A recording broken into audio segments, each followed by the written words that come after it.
Hello, everybody, and welcome to the Hammer Podcast. Today is the 24th of January, 2023, and I am speaking with Tina. Tina is a licensed social worker, and she works with, or she mentors the youth, correct? All right. So wherever you want to start, Tina, you want to start with your sibling who was at the Family Foundation School. Actually, she was on the podcast, I believe, last week. She was. Nicole. Go ahead. Yes. All right. So, hi, my name is Tina, and I am a licensed social worker. I work at a high school in Kingston, New York, and my sister went to the Family Foundation School. I am 4 years older than my sister, and I think I knew from an early age that I either wanted to get into journalism and broadcasting or social work because I was really gravitating towards my peers and friends who were really struggling, and they always came to me for advice and assistance, and I was always the person that was just there for them. So my sister and I were really close growing up, and I noticed that my sister was really struggling with her mental health and her well-being from an early age. Around 10 years old, I really noticed that she was just struggling. And our parents had gone through a really insane divorce. My dad kind of walked out on us, and it was a really pivotal moment for both of us in our lives. I played ice hockey. My dad was my ice hockey coach, and it just created all this turmoil and anger. And so we all had our own coping skills. And my sister really struggled. I think it came up last week that I was the saved sister. I really gravitated towards a social worker at my school. He would take me to AA meetings with him. Mm-hmm. And I was kind of there as this kid that kind of needed help and a reason to understand what was going on with my dad and why he had just kind of abandoned his children. But at the same time, I had obsessive compulsive problems with my cleanliness. And I realized that the 12 steps was really helpful for me in really being able to kind of be okay, I could take this approach to many different things in my life, and I could also help a lot of friends. So I was really involved in high school in Athletes Against Drugs and Alcohol, and being part of our DARE program and bringing students into elementary schools, and kind of just starting these grassroots things in high school. And I was noticing my sister was just becoming more and more distant and hanging out with kids that weren't always making good decisions, and that she was struggling with anger and frustration. The same way I was. I just didn't feel like she had a healthy outlet or people that she could really go to. Okay. And as she had explained, she had gotten into quite a bit of things and ended up going to 4 wins and just going through some really upsetting and traumatizing issues. And I remember her coming home from 4 wins and having a bit of a safety plan. I want to say I was in 10th grade when this was all kind of going on. And I don't recall a lot of my childhood because it was so traumatic. But she came home and she was talking a lot about self-mutilation and wanting to harm herself. Yes, she talked about that. And that to me was really scary. So I was hey, Mom, this is what's going on with Nicole. And I don't really recall the conversations prior to my sister going to the Family Foundation School, but I remember her going and everybody thinking, you're going to get some help. We also came from a family where we went away every summer. We were sent to sleepaway camps. So it was all right, you're going to boarding school. This could be a good thing for you. During the summer, during the summertime, right? Yeah. Okay, what would be different than we went to fat camps? We were heavy set kids. We went to Camp Shane. They were really active camps. I love them. I went away to sleepaway hockey camp. I went away to like a Lutheran all girls camp in Bear Mountain. So it didn't seem like anything out of the ordinary for her to be going away to like a boarding school. I'm thinking, well, that sounds kind of cool. Like I wish I could Right. go to boarding school. How bad could it how bad could it be, right? How bad could it be? I realized how bad it could be when I was in high school still, and I wasn't able to see my sister on weekends. I wasn't getting phone calls from my sister. She wasn't replying back to my letters that I was sending. And then I remember my mom saying, "Hey, we get to go visit Nicole." And I went up there, and she had to read a whole list of like things that she had done, and it was called like the dishonesty list. And I was thinking to myself, like, I just wanted to close my eyes and cover my ears and be like, I don't want to hear this. I don't want to hear this. Like, at that young age for myself, I was a teenager, but I knew then that these are personal, like intimate things or stories or thoughts that we all have as human beings, and they don't make you a bad person. They don't make you a dishonest person. These are just your thoughts and feelings, or, you know, a female girl masturbating as a teenager, normal behavior. And I'm thinking to myself, I have to listen to my little sister talk about this in front of me, in front of my mom, in front of my stepdad or my dad or my other sister. And I'm thinking, I'm mortified for her because I can't imagine what she's going through in telling all of this. And I just wanted to be like, this is not okay. Right. You know, and I did tell my mom that, like, hey mom, some of those things are just, that's not okay. And, you know, I kind of, I just didn't feel good leaving there. I know I only saw my sister once while she was at the Family Foundation School.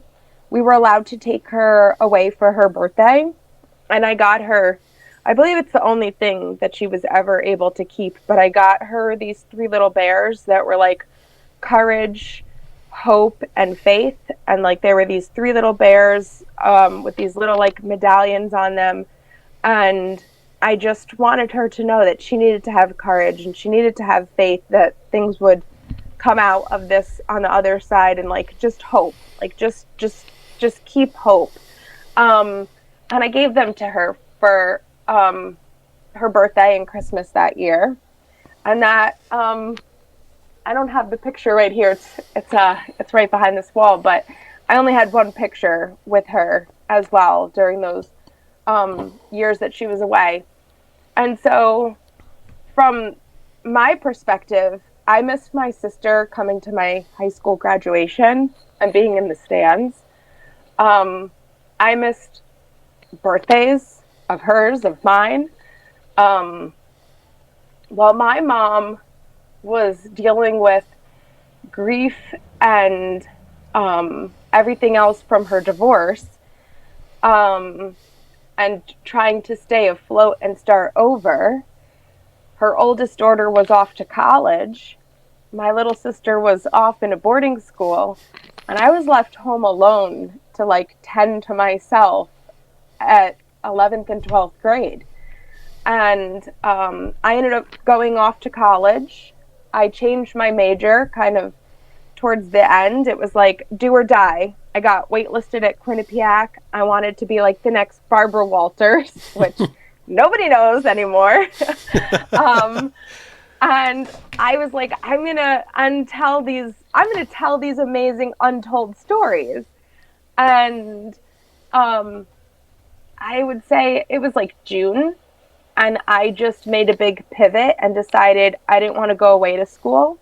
My mom would say I was like severely depressed and that I wanted to stay close to home. So I ended up going to Mount St. Mary's College, which was a Catholic school, Catholic college. And I ended up changing my major to social work. And I ended up moving out at 18. I never really returned back home. My mom ended up moving to Kingston, and I just didn't want to follow the rules of that household. It was kind of like, well, I haven't had rules in the last 2 years anyway, and I've been kind of fending for myself. So Yeah. I ended up getting an apartment. My mom did financially support me for part of that. I always had a good work ethic, so I was working from the time I was 8 with my dad's business. I had my own cleaning business at 14, and by the time I was at college, I was working for a clothing store from the time I was 16 up, so I just became a manager there, and that allowed me to help pay for my bills and live on my own. But I lived right off campus, and I go off on these Tina tangents, but every day for a little over a year while in college, I would write these neon enveloped letters to my sister. So Yes, she talked about that. yeah, Yes, she did. my friends and I, and it was like a group effort because my my friends knew on campus of my story of she's got this little sister that she writes to every day, but she hasn't seen and we've never met her. Like, Yeah. is she really being honest? Does this sister exist? Where are these letters going? Right. And so if I couldn't we had a mail room on campus. Rain, sleet, or snow, I would walk from my dorm room or my apartment, which was across the street from the college, and I would get to the mail room to deliver it every day. And if I couldn't make it, a friend once in a while would go and deliver it for me. And I just had hoped, okay, I hope that she's getting these letters and she's reading them. And they were small. They weren't like long letters. It was just positive quotes or positive sayings, a poem, something that just continued to symbolize some kind of strength. And then I put that in the mail and just keep sending them. So I never knew, though, that her entire stay, she wasn't getting my letters. But that she just knew that they were from me because she had opened up a few. Right. And they weren't white, and nobody else was sending neon-colored envelopes. So it just became a thing. And then I remember making her a whole scrapbook and trying to, I wanted her to have the memories that she wasn't a part of, that I had gone through without her. And that way she could have something of like, well, this was my graduation day. And this was the first day I moved into my college campus. And she just never got that. She never got it. Because they were monitoring the mail. Mm-hmm. So, yeah. Yeah. And I told my mom, something's not right here. This doesn't feel right. Who does this? What kind of professionals would think this is okay? Yeah. And the thing is, these people that monitor the mail, they got complete power over what that individual gets. Even if it's, like you said, pictures of graduation or anything, they could be complete sadists and just say, no, I'm not going to let her have it. You know what I mean? And yeah. The way, from what I've heard from that school, it's not far-fetched. You know what I mean? Yeah. So, but I think she said she did get one. She did say something about neon green. Yes. Was neon green? Was that just a code between you two, or is it just something you just did? Okay, all right.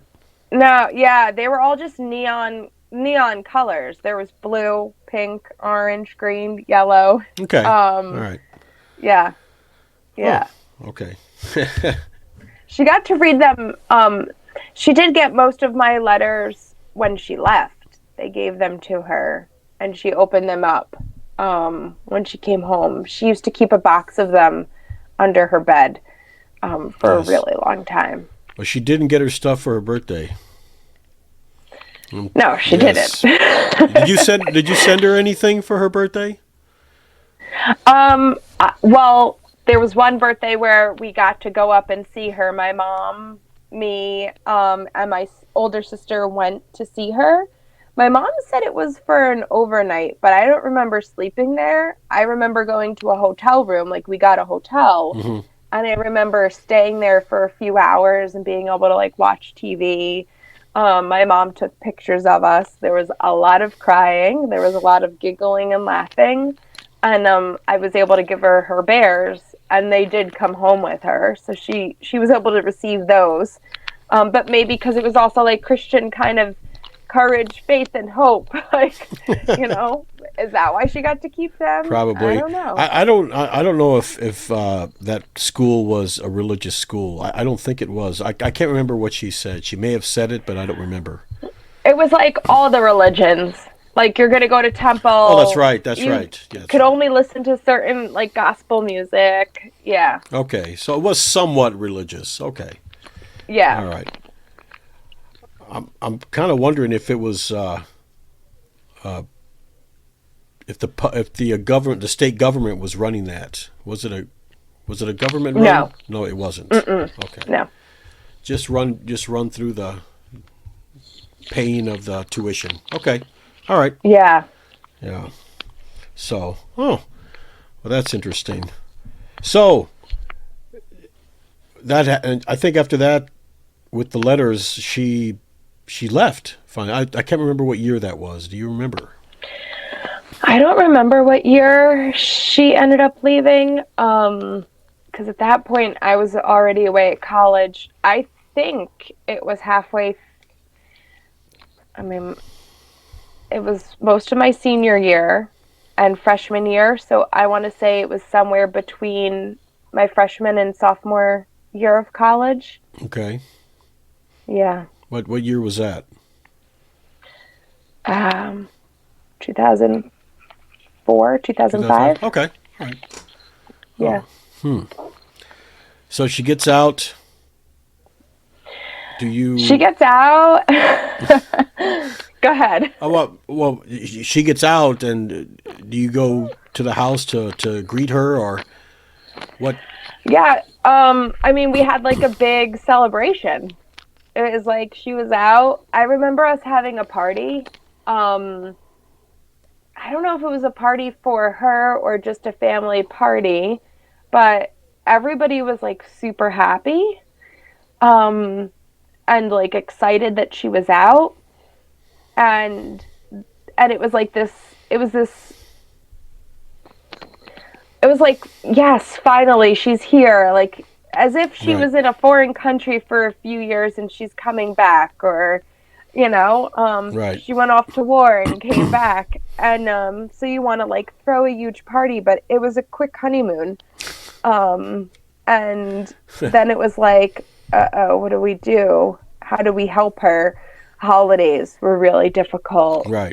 She felt like she would say like, I'm like the black sheep of the family. And I think she portrayed that for herself for a long time, and kind of like lived up to that. Like I'm the fuck up of the family, so I'm just going to keep going with it.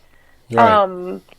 And she really struggled to come out of this place and couldn't put on, I would say like a happy face or something, but, it's hard. Yeah, because we didn't know what we know now. Right. That like she just came out of like a torture chamber where she was abused, neglected, medically neglected, abused, isolated, stuck in a corner for however many days with the dunce cap on her head, like horrible things that, so looking back and being like, what the hell's wrong, Nicole? Like, we're here at a family gathering, like, get it together. But, we know with military soldiers who come back home, they deal with PTSD. Yeah. So, it's the same type of issue that people are coming home from war, and that kind of thing, is that they're thrown into an environment they're not used to. They hear something, maybe they hear a voice, maybe they smell something, and that's it. It could be like a full-on meltdown. Yes, a full trigger, and all of this negative behavior attached to it. The thing is about PTSD, from what I've seen doing these podcasts, I've had some ladies that were at a troubled teen home in the 70s, and they're still dealing with the PTSD. Yeah. And you're the social worker here, but my opinion, I mean, some people could get over it quickly. Some people it takes a little time, and some people never get over it. Yeah. Is that correct? Yeah, I would say so. I think it takes a lot of work and a lot of resilience and a lot of like willpower to like want to do the work. You have to be at a place where you're like really open to acknowledging, right, and being like, okay, this really messed up. I think the biggest way to acknowledgement and to kind of like allow yourself to like, I don't know, free float and get out of that negativity is to share your story, and to share it with like no fucks given kind of thing. Like, you share it, you own it, and this is who I am, this is what I went through, and putting it out there in that way is very powerful for people. Yeah. And sometimes, and other people have a hard time with that. Like, the more I talk about it, the more upset I get. But I think for my sister, she kept it kind of like very closed for a long time, and then started to like lash out, like, well, this is what happened, or you did this to me, or like, if it wasn't for you calling and telling mom I was cutting myself, this would never happen. Instead of saying like, this is what happened and this is how I'm hurt, and really kind of like going within and feeling those feelings and giving them names and being able to explain what that was like. And I think that she's finally getting there. And I believe part of that is because she's become a mother too, and is realizing she wants the best for her children. But how do you do that when you're still missing out on such a big part of your childhood that you're never going to get back? Right. Right. And that's hard to get over. And sometimes, like you said, the lashing out, that's just the after effects of holding it in, Yeah. Like I said, there's a couple of ladies that I know that were, like I said, they're in the 70s, and they didn't tell their story for a long time. But once they told it, it not only made it better as far as mentally, emotionally, they made it their life's mission to get this place shut down. I mean, yeah. they were going to the court system. They were doing everything they could. And then when friends of theirs were at another school called Agape, this is Barbara and M, that's their names. They started advocating for that school as well. Yeah. So, I mean, like I said, some people they get mad and say, okay, I'm going to get this place shut down, or I'm going to try to, one of the two, Yeah. I'm going to make it my life's work. I'm going to die trying. Yeah.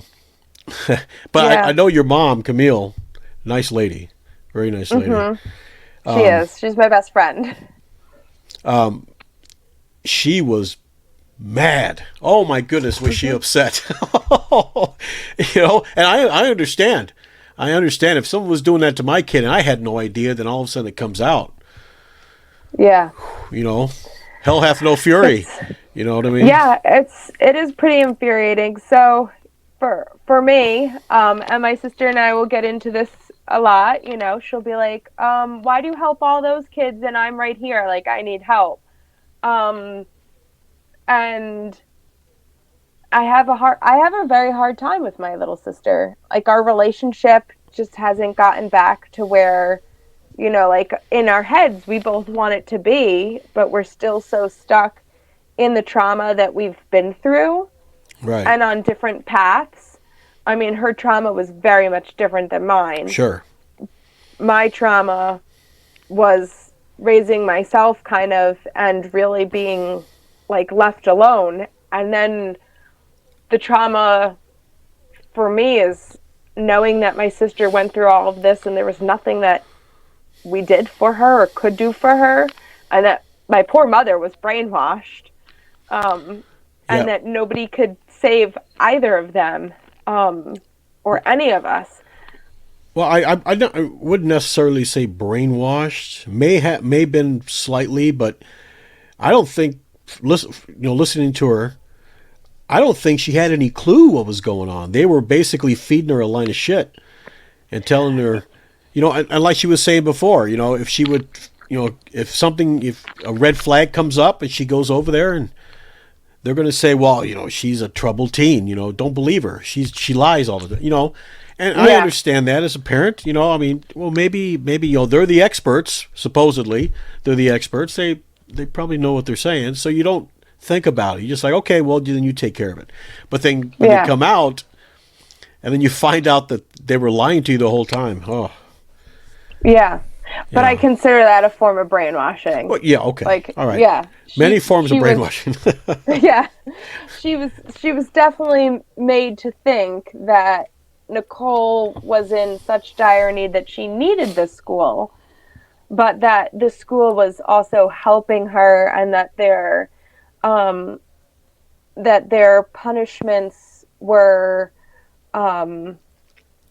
normal, good, evidence-based, so, and then the internet wasn't what it is now. So there was no Googling back then. There wasn't, oh, let me look up a Yelp review on this place. Right. And so once Google and the internet really took off is when these places were also able to be like shut down, because people would start writing their stories, and they were able to express that these places were horrible, and they got 0-star ratings. And so I think that movement in social media and internet was really a pivotal moment in shutting down a lot of these schools.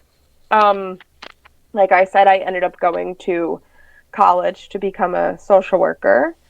I ended up going into case management in a department here that prevents placement of youth from institution and our jail system. I ended up getting my master's through the Department of Social Services here, and then I ended up becoming a school social worker. So now working in a school as a transition coordinator. So I help kids transition into high school and out into the community and the workforce, and figure out like their life mission, their life passion.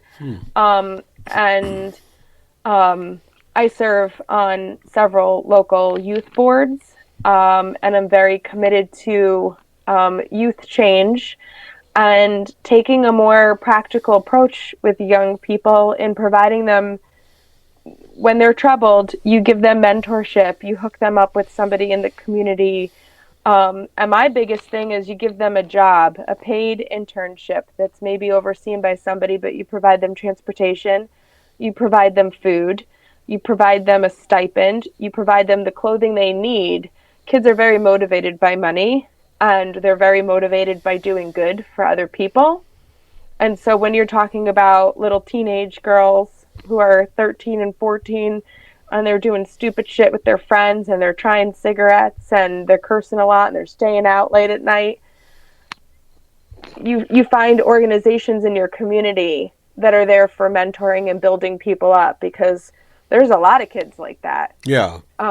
They're all over the place, and they're just thirsty for some other type of attention that will be there. And so if you take away all the barriers that stand in their way to become successful, and you give them that nurturing and that loving, and you do it in a way that gives them the ability to be resilient, and to give them somebody who they can connect to and they can talk to, who's a little older and a little wiser, but is also giving them all their basic needs you have the ability to really shape the world differently, and in a different way. So you teach them a skill. You teach them about themselves. A lot of them have low self-esteem. They don't know their own self-value or worth. They have disabilities. They're marginalized. So there's so many things. But if you take away all of those issues and you say, come to me as you are, and we're going to go through this and we're going to do it, and you have some skills and training in crisis intervention, then it's a pretty powerful movement. So what about the kids that don't want your help? I would have to say there's a lot of, I would say all kids want the help, and Really? their behavior is usually a cry for needing something. Okay. And they're going to be tough. They're going to be difficult, but it's the way you connect with them. And so I often tell a story about a young man who lost his mother. He really struggled. He ended up moving to a new town, and he was super lost. And I remember meeting him because he was chewing gum in class, and brought down to my office, known as the little troublemaker he was. And in 10th grade, he had a pretty good rap sheet. And I sat down with him. It was maybe my first week. And I was like, throw out your fucking gum and go back to class. And he was like, oh, okay. He couldn't believe that I had said that. And then the next day I called him in and I'm like, all right, give me the lowdown. Like, tell me what happened. And if you have the ability to listen and come down to their level and just give attention and be there with them, they're going to start talking. And then you connect over those things. So I said to this kid, you want to come build a tiny home with me this summer? And, transportation, breakfast, lunch, $80 cash at the end of the day. Everything's taken care of. All of your safety gear. Equipment, yeah. Got it. We got it. A group of builders and I got together. They wanted to work with at-risk students, vulnerable students who had been in trouble, gang, drug, whatever related. And we built a tiny home, and we built a damn good one. And we built this camaraderie. And at the end of the day, for youth who are struggling, they were like, Miss Dierna, you took us up to the damn sticks. Like, we're in the middle of the woods right now. I got to pee in an outhouse. Are you kidding me? It was like scared straight, but it wasn't, because it was like, hey, you signed up for this. You went to an interview. You got to see the floor plans of this tiny house. You got to talk as a whole group and make sure we all meshed well together. You signed up for this. And by like day 3, they were like, Miss Dierna, I hate to tell you this, but I took the best crap out in the woods looking at the woods, through the glass. It was the most peaceful, relaxing thing. And, I bought myself some bug spray now. Right. And I get to listen to bachata during lunch, and so-and-so brought us empanadas for a snack. And, I hear you're on lunch duty tomorrow. And all of a sudden, they're writing their stories. They're talking their truth. And they're learning that I learned math in school for things like this, taking out a tape measure and having to force your brain to use fractions to cut a piece of wood. Right. I know what you're talking about, because, back when I was going to school, it's like you learn something like, when am I ever going to use this in the real world? Uh-huh. There you go. Here you go. So we did that for a whole summer, and it was the most amazing experience. And the next year, I ended up bringing Pratt Institute to the school, or Pratt Institute came to the community, and somebody said, you got to contact Tina at the school. And we took 5 new youth and we did like a maker space with them. They learned how to pour ceramic molds. They learned how to make their own ceramics. They learned how to build furniture, how to set the stage. They screen printed. Like, it was so much awesome stuff.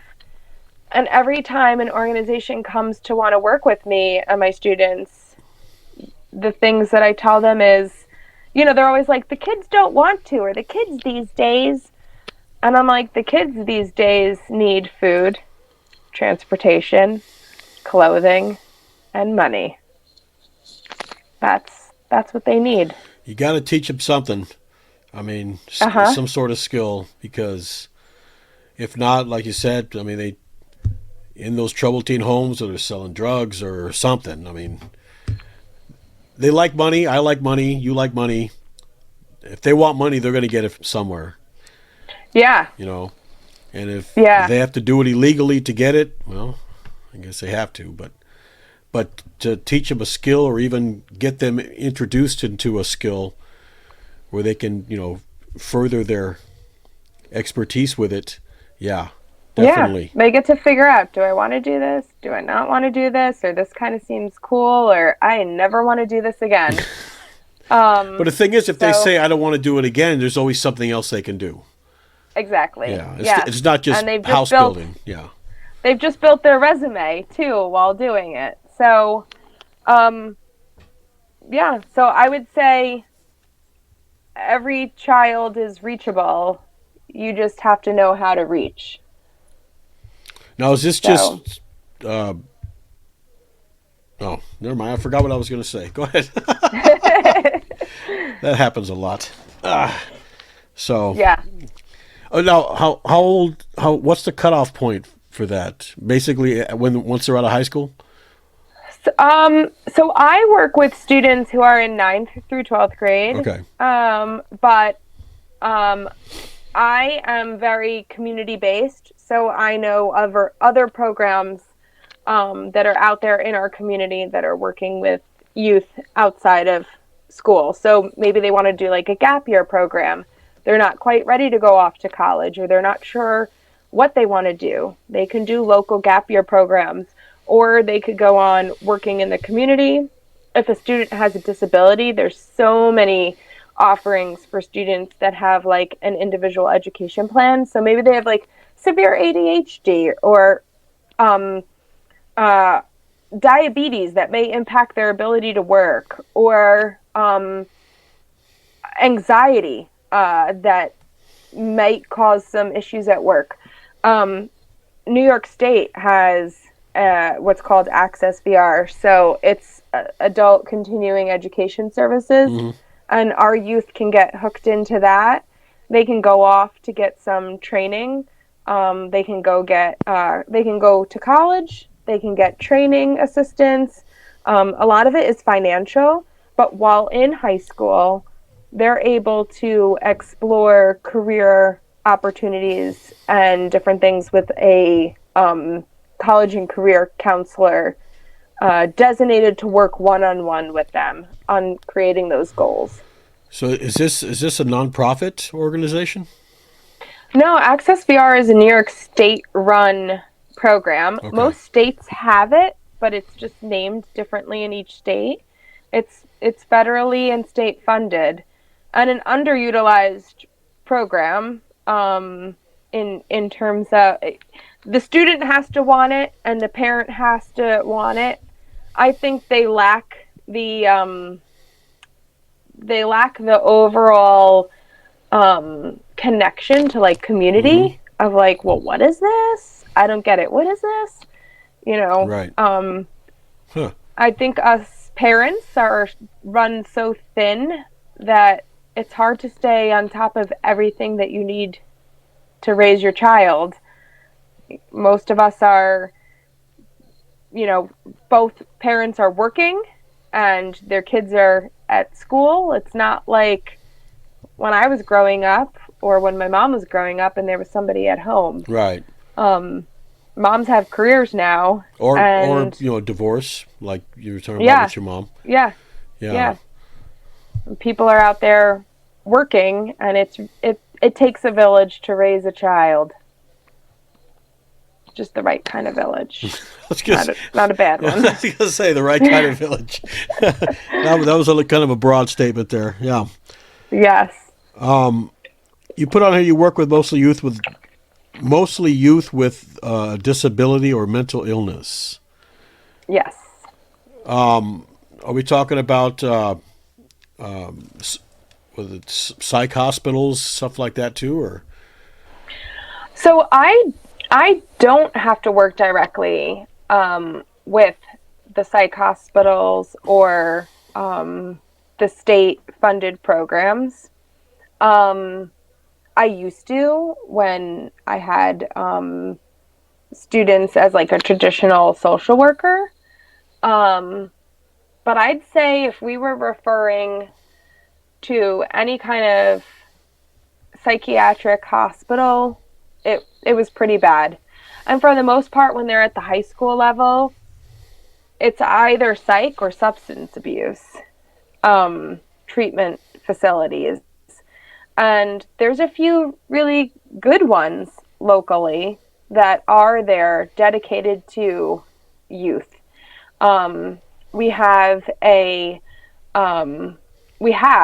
youth treatment facility, and we have a partial hospitalization program, which means they go to not an inpatient, but they're in a unit during the day, and then at night or in the afternoon they go back home, and they go there for their schooling until they are stable enough to return back to school and in home full time. While I was working at the Department of Social Services as a caseworker, I would place a lot of kids in the Benny partial hospitalization program back then. Mm-hmm. We're talking about, I was there from 2008 to, 2015. And during that time, I would place kids at the partial program. It was very therapeutic based. We're talking about like licensed social workers, psychiatrists, art therapists, lots of artwork, and lots of group, but a lot of treatment and medicine management, like med management, and working with the student individually.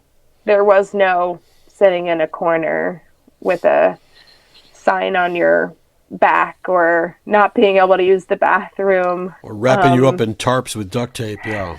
Yeah, none of that. Exactly. If you need a sensory room, you might be able to go into a sensory room, which is a whole lot different than, I'm assuming that, in my mind, being wrapped up into a blanket back then or tarp and duct taped is like their idea of like allowing for sensory stimulation. Like not a proper sensory room, people. This is what happens when you have a group of dummies who don't know what they're doing. Yeah. Mm-hmm. And for the most part, not even dummies, right? If you're like, okay, that person was probably a student at some point. They're generally other kids that were there as students because they had problems and they got, they became trustees. It's like the jail system, right? You are in a pod, but you're doing well and you don't misbehave, so you get to come out and start cooking, and you like gain superiority and privilege, but you never get out. So those kids grew into staff. Of course they didn't have the training or the education or the ability to know, and for me, I kind of think, well, some of them probably didn't even know any better. If they were there, if they were like lifers there, they didn't have anything along the way that said this isn't normal, this isn't right. They weren't exposed to the outside world. if they were coming in at 12 and here they are at 16 or 18 and they're still there, they grew up there. That's all they know. Yeah. That's all they know. That's all they've witnessed. So they don't have anything to compare it by either. So I think about that too, because I am a pretty empathetic person and I think about these things. For the assholes on the outside who just showed up thinking, oh yeah, I want to work here, I'll apply for a job here, and didn't quit on day one and report them to the state, that to me is like, what the hell? Yeah. Well, the place is closed down now. Yes it is. And there still are lawsuits pending, so. Yeah. I've told my sister for a long time that she should have shared her story sooner if she could have. She's been sharing bits and pieces for the last 15 years, but I wish she would have really shared earlier. Well, she has to do it on her own time, Yep. So. Yeah. And by the way, speaking of that, you were talking about how your sister is you're not as close as you would like to be because of these different situations. Have you ever thought about you and her going to a therapist or something like that? We did. Okay, all right. We tried it for a little I'm sure while. You're way ahead of me on that one. Okay. Yeah. We've done it here and there, in and out. I think she needed to get to a better place, and not be so resentful. Okay. And angry. I think she's getting there, and maybe in the future there's room for that. I still have a very protective shield because she's done some messed up things in her life towards me. Understandable. And it's really hard to protect yourself, and also allow her in. I have my own family to protect too. Right. And so when you're not in the healthiest of places, I have a barrier that kind of goes up that says, and this goes out to everyone, that you don't have to, just because you're family, you don't need to have unhealthiness in your life. It's not like, okay, well, she's my sister, so I'm going to allow it. I put up a boundary of, this is my safe space, and when you've crossed it, I need time now to recover and recoup because it's traumatizing to me or it's traumatizing to my child, and you crossed a boundary. So I have very firm boundaries. I'm known in my family to have very firm boundaries. Yeah. But, yeah. Well, there's still time. So. Yes. Yeah. I mean, I don't. We do get to see each other a little bit more often. We try to hang out from time to time. That's a start. I'm also a single mom, and I have a very busy life. And I hope in the spring, and she'll watch this, but I hope that in the spring we'll go for walks together because she's also found, fitness and as a motivation. So for me, that's my outlet. I play women's ice hockey. I run. I'm very active, and so maybe we'll get to go for some walks. There you go. Yeah. Yeah. I mean, I've known some families doing these podcasts that they don't even talk to each other anymore. Yeah. They hate their mom. They hate their dad. They hate both parents. I mean, just some of these places have just ripped families completely apart to the point where they haven't talked to each other in years or even decades. Yeah. So, I mean, you saying that you're talking to your sister, if not, if it's not all the time, it's sometimes, or you go to walks. At least you know that the family's not completely split. Yeah. It can somewhat be mended, so that's a good thing. At least you know. Yeah. She lives around the corner from me. For many years, I go away on vacation every year, or used to, and I would take her oldest son with me on vacation, and my mom usually, and she's around the corner. I know she would love it if I could help out more often. It's just difficult to find time in my own crazy schedule. So, but she came up to go ice skating recently, and that was a lot of fun. And there's moments where we get to recall and like remember our childhood in those kind of ways. And I'd say the only one that I don't really get to talk to very often, or that I don't really, is my dad. And I struggle with his side of the family just because for me, it's a big open wound that I don't need to keep opening up. I'm like almost 40. I just don't even want to deal with that anymore. Yeah. And I've learned for myself what I need for my health and my wellness. Right. Whatever you need to do. Yeah. Yeah. Definitely. So what's the name of your facility there again? I'm sorry. Where I work? Yeah. Oh, so I work at Kingston High School. Kingston High School. Okay. All right. Mm-hmm. And then I have my own nonprofit called the Coop Concept. The Coop Concept. Mm-hmm. So it's like fly the coop. The coop, the mother hens. Me and my co-founder, Emily, she is a carpenter.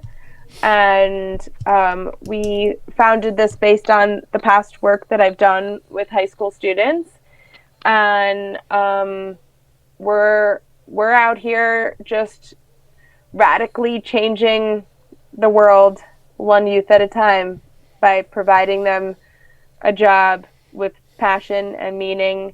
And as we grow, we hope to eventually have our young people fly the coop, so they get to leave their homes, and if they need a place to stay or they need secure housing, they have a place at the coop.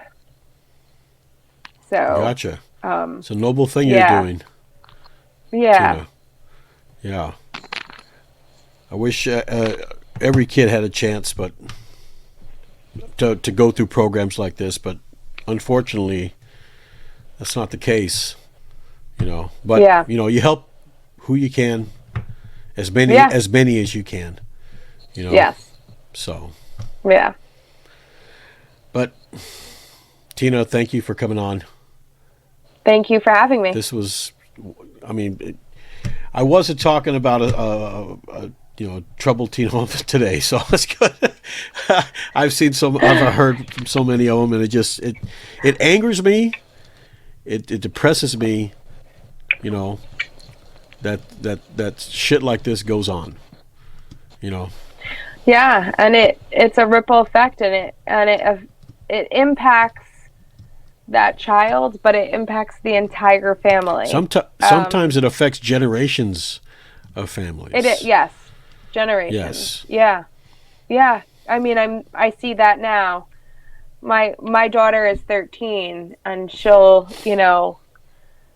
what's with Aunt Nikki, or why are you and Aunt Nikki fight so much, or what's going on? And it's hard to say, well, Aunt Nikki was put in a really bad boarding school that abused and neglected her. Like, how do you talk to a little girl about that? Right. Eventually she's going to grow up and learn and know, and it's almost like it's re-traumatizing every time for everybody involved too. It's a hole that's missing from everybody's heart that could never really be sealed up, and it could be patched up with some sewing thread, but every time something happens, it just bursts right open again, and then you just got to keep patching it up. But